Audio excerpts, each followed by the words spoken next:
Hey everybody, and welcome back to Sunday Sound Design. This is episode 24. We're continuing our deep dive and our look and our tour of Ableton Live's audio effects. Today we are talking about echo. This is going to be a super fun episode. Echo is one of my favorite effects in Ableton Live.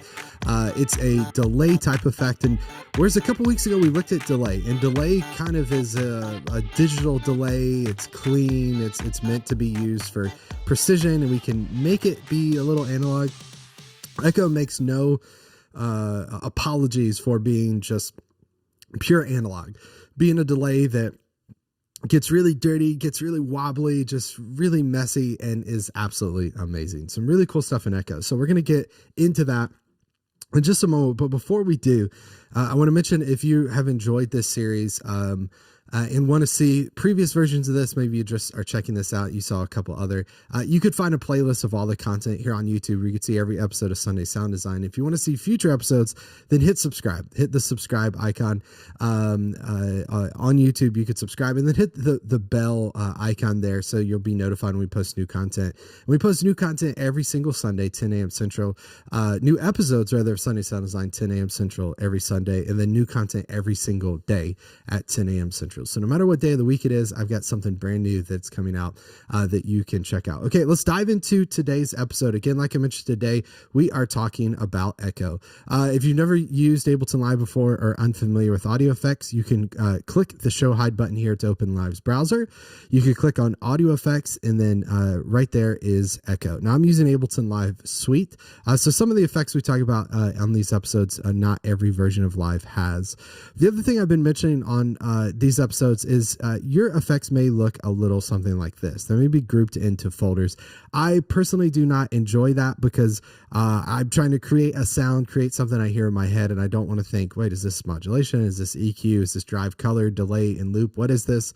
I just want to look at it and see the effect and go for it. So if you don't like this, then you can right click and disable group in folder. Okay, so as I mentioned, today we're talking about Echo. In order to make this easy for everyone to follow along, I'm going to use a clip that's built into Live. And so if I go to the clip section here, this chord, C sus9 open chord, it's like a Rhodes type sound, is what I'm going to use for today's episode. So this is what it sounds like. Let's bring our level down, make sure it's not too loud. We can bring that up now. Okay, so that's it. Like, super straightforward, super simple. Now let's load Echo onto this track. The way we do that is go to Audio Effects, and I only have one track in my set, so I could double click on Echo to load this on this track. If I had multiple tracks and I wanted to make sure I got this on the right track, then what I would do is click and drag and just drop it right there. Okay, so with Echo loaded on, Echo is a delay type audio effect. I think of like an Echoplex, something that's like tape delay style delay that's going to be dirty. It's going to have some saturation. It's going to be imperfect. You know, you'll hear the delays and they're going to wobble and they're going to be in and out of time and they're going to be chorusy. And there's so much here that we can work with. So let's dive in. I'm super excited. I love Echo. Okay, so let's just start default again. So here's our default sound. Okay, then let's add Echo in. It's a chord just sustained over and over. So let's add Echo now. Okay, so by default, just like we talked about with delay, we can link these two stereo times, or we can unlink them to have separate times on the left from the right. You could already just hear like the nature, the quality of this. Let's make the dry wet 100%. It's just got a little more of like an analog vibe. Like it's got a definite presence to it. It's meant to be noticed as opposed to delay, which is just kind of clean, pristine digital delay. There's nothing wrong with that. This is meant to be, it just has vibe and character, right? So we can adjust left and right times independently. We can link them to make them at the same time. Okay. We could do either sync or time, right? So again, time is just like in delay is milliseconds.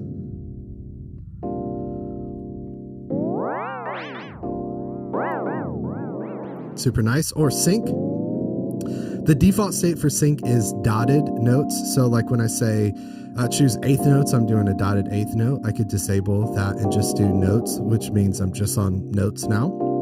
And then here's our offset, just like we saw in Echo. But again, we can even adjust the offset between channels, which gives us this really nice, cool stereo effect, which is pretty cool.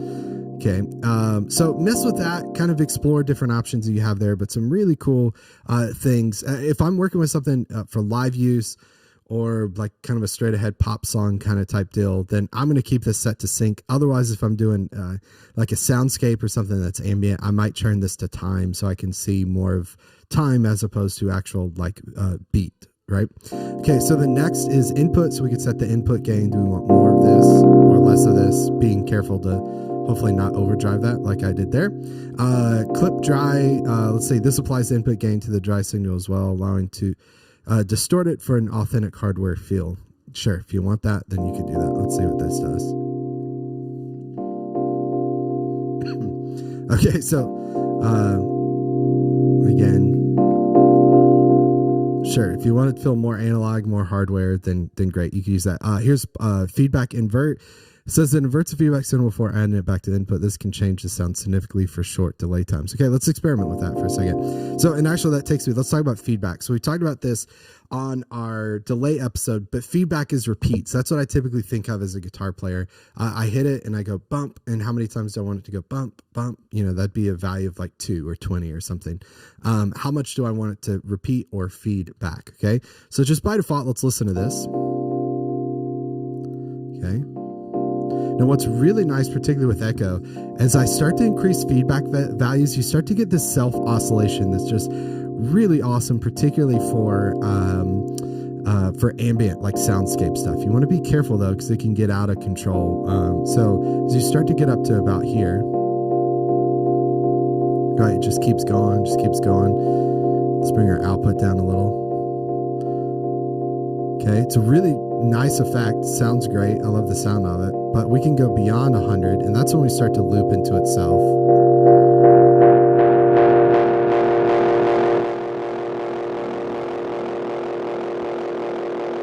Yeah, like super, super cool effect. That's the type of effect I think of, you know, you're at the end of your song and you need a way to get out of it. You just kind of automate your feedback up, and that's going to give you that kind of self-oscillation type thing, which is really great. So that's feedback. Let's leave it at something kind of reasonable, and let's mess with this feedback invert and keep our delay time short and see if we can hear a difference there. Okay.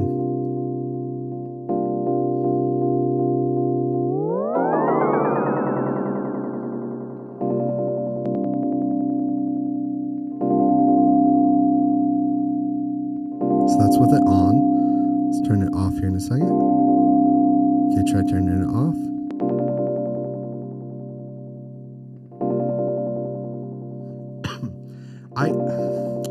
Man, it feels like this is a little more noticeable, but then when I invert it, and maybe this is just in my imagination, yeah, it almost feels like reverse or something. It's you're starting to hear some feedback in there, like you start to hear some overtones coming in or whatever. But could be kind of nice for like more of an ambient type thing, right? Yeah, definitely. And you hear those go away when you disable it. So that's pretty cool. Okay, so those are kind of our main Echo controls. We'll come back to the middle section here in a second. Next is we have this reverb. And so this reverb is a really nice reverb. I used this a lot before hybrid reverb was out in Live 11. But let's mess with this a bit. So we can increase this. Just got a really nice like texture to it, which is really cool. We could choose reverb location. It sets the location of the processing chain where reverb is added. It gets a little crazy in pre or feedback, so I'm going to watch our levels, but let's change it and try and see what happens. So I'm going to be careful with outputs and not let it get away too far. And we'll increase decay, which is going to make it a little crazier here too in a second. Let's see what happens. Okay, let's put it in feedback. I think this is the one where it gets crazy. Yeah, there we go.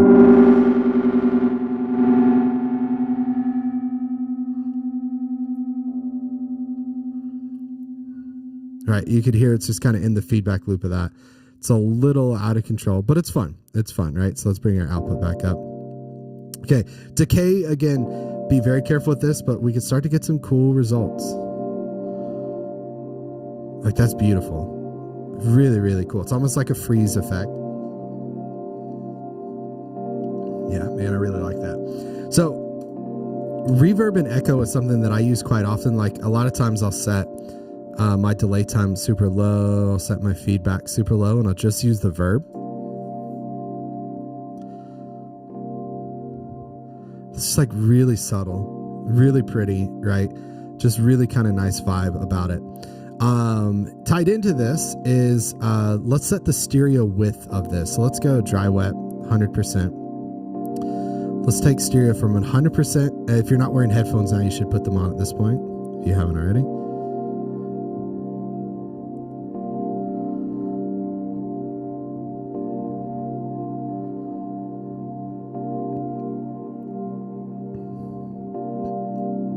Okay, so this is super interesting because what I always like about this, particularly wearing headphones, when you're at 200%, it feels like it's kind of towards the back of my head, and then it's moving back towards the middle there, and then this is like dead center, so it's a mono signal then.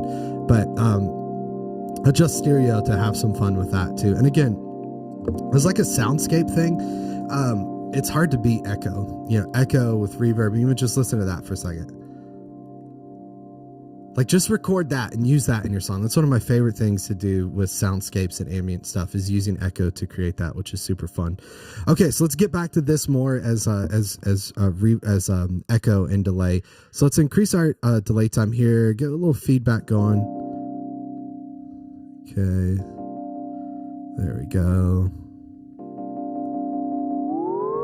Oh, too far. Okay, there we go. Now, so we got stereo. We talked about this before. Let's do ping pong, which again, if you're not wearing headphones, put headphones on. It's going to go from the left to the right, back and forth. We'll increase feedback. All right, so you can kind of hear that, which is cool. It's a nice little effect there. Mid side, actually, I don't know what this one does. We'll see. That feels a little more like it's right on the verge of feedback, like actually getting out of control, right? Hear kind of the ringing in there.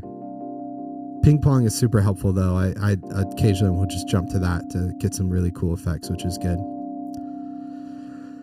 Okay, so now let's talk about this filter here. We can increase this to actually see kind of visually our filter. We can turn our filter on and off.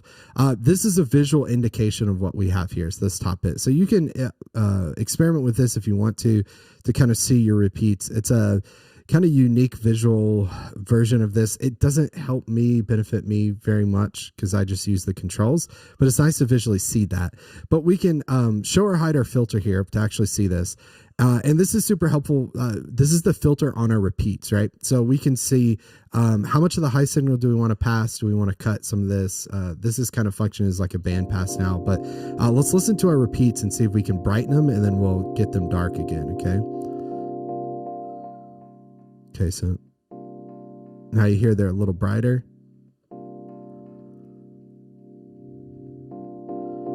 Kind of full spectrum of this. Let's get them low.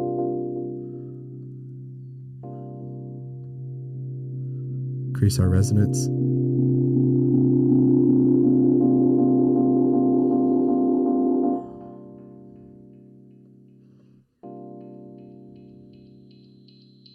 Then you gotta be careful.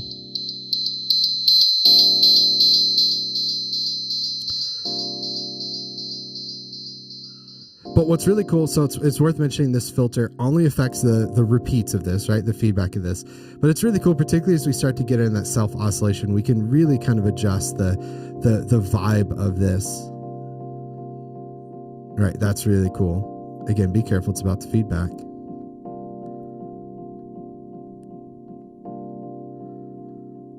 But that's super fun. Okay, I could do that all day. Now let's go to modulation here. So this is going to add some modulation to our sound, which is kind of nice.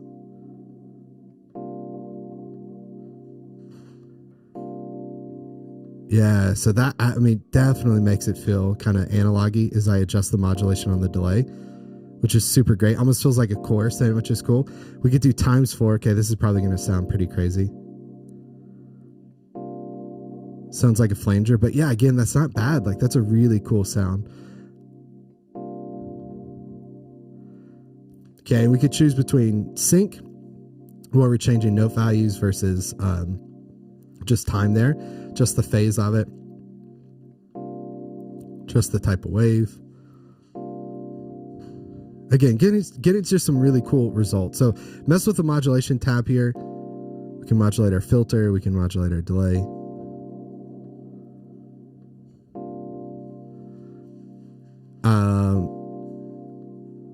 And we can modulate our mix here, it looks like, as well too. So this is really cool. Let me show you my favorite part of Echo though, that I really like. So if I go to the character tab here, this is what's going to make it feel a little more analog than it does. I mean, not like it needs a whole lot of help to feel more analog, because it's already very, very analog. But let's go to noise here. And this can get a little out of control, a little crazy, but I can enable this. Let's turn this up. Right, it starts to sound like I remember borrowing an old rack delay from someone at one point, and this is just kind of the natural state of this, is it just had this kind of hiss to it, which you may or may not want. Probably a lot of times you don't want this, but you could bring this down a little lower to where it's not as drastic. Yeah, but I mean, it's cool. It's super kind of cool vibe there. Okay, next thing, this is one I definitely 100% use quite often, is wobble. So if I go extreme with this, let's turn our dry wet up a lot. Right, this is only happening on the repeats. This definitely feels very analog to me, but this is essentially like changing the pitch of the repeats to make it feel a little more analog, like the tape heads are going in and out of speed together. But if you decrease this to where it's not too crazy, again, it's going to give you a little bit of a chorus effect, kind of like modulation here, or we're modulating.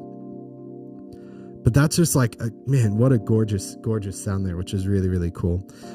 This is fun. Ducking is super fun. If I increase my feedback, so it's going to get out of control. Okay. But I'm going to turn on ducking to where it's going to kill the repeat slightly to make sure the original signal can always come through. Okay.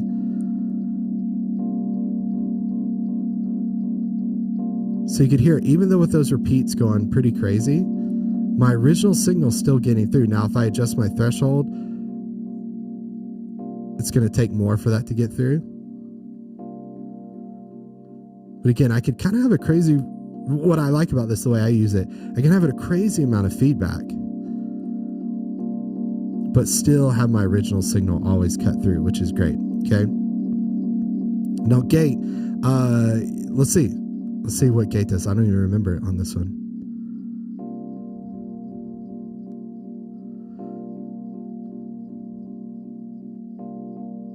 This enables the gate it echoes in, but it mutes the signal components below its threshold. Okay, so it's just gating the incoming signal, I guess. So this could be fun.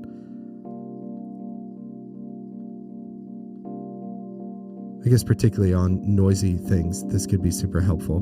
But I use ducking a lot because I like increasing the feedback. Like right now, it's a little crazy. But then enable ducking, bring my threshold down to let that cut through. And that does some really cool stuff. Okay, so finally, let's leave that going for a second. Finally, repitch as I change this. All right, gets a little crazy. If I disable repitch, then all that fun analog-y type stuff goes away, and we just jump right to the value, right? So that may be helpful in particularly like a live context when you're using this to take off repitch to where as you change tempo or change your delay speed in time that you don't get the whoop kind of thing. But again, that to me is part of the fun of Echo, the analogness nature of Echo. So that's a look at Echo. Man, there's so much there. It's so fun. The best way to try this out is to just load it on something and try. I particularly really like it to create ambient soundscapes. I like it to warm up synthesizers, to create rhythm stuff. It could get a little too warm, a little dirty too quickly. If you're not careful, you can EQ some of that out, filter some of that out. But particularly for that analog style stuff, man, that is one of my favorite delay effects of all time, but particularly in Ableton Live. So let's look at Echo. Again, if you want to see next week's episode, make sure you hit subscribe, hit the bell icon so you're notified when we go live. You can see all the previous episodes in the playlist, Sunday Sound Design playlist link here on the channel. But thanks so much for watching. We'll see you on the next one as we continue our tour of Ableton Live's audio effects. Take care, everybody. Have a great weekend. Bye.